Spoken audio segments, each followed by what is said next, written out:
sharing time. Yeah, I have 4 minutes, thank you, and I want to thank Sinn Féin for bringing the motion, and I welcome the opportunity to speak to it, and I have no problem supporting it. I welcome the fact that the Minister has responded by saying that they're bringing in legislation to abolish the age increase, and that's welcome. However, her speech is somewhat contradictory, and I think maybe it captures the way we're looking at pensions, and it's already been referred to that we're looking on an ageing population as a challenge and a problem rather than a joy and an asset, and no recognition in this 2 pages of the amount of work that my father and all the fathers and mothers that we have mentioned, the work they did, paid their taxes 50 and 60 years, some of them working 60 years and then faced with an increase. So it actually, and there's a division built into this speech in relation to we must balance those, between those who are contributing to the system and those who are drawing from it. If anything, that sentence captures the complete mistaken approach by this government and every government to the provision of pensions. Pensions are a necessity. They're based on solidarity, on a civilised society, and taking people out of poverty. And for a very long time, we have benefited the rich and those who are richer by giving them tax credits and tax payments, or facilitating them in relation to tax relief. Now, I believe, and I believe the Green Party should be a major leader in this, that we should have a universal pension.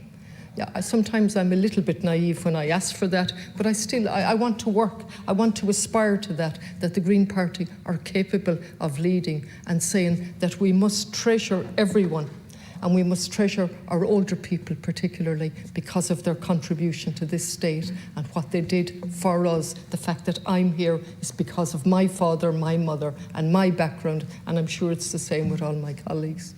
And we should treasure them and stop this idiotic division.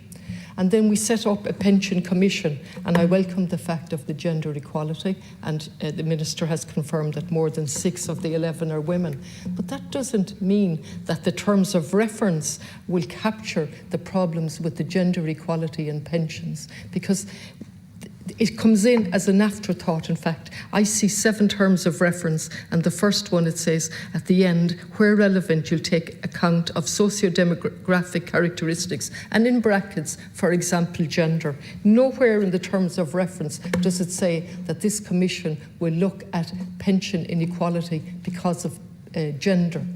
Now, that's very worrying.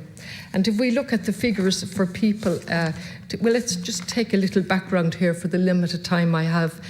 According to Eurostat, 9.9% of Ireland's population aged 65 and over are living in a dwelling with a leaking roof. And then that's 69,000 older people. And then if we move forward to research by Tilda, people over 50, the amount of people is 57.8% over 50 living in substandard accommodation, with the most prevalent housing condition issues relating to damp, mould or moisture, and so on. So I'm almost out of time. So it makes sense to have a universal payment, and I wish the Commission's terms of reference was looking at that. Also, those over 65 has been mentioned already. They're a very finite group.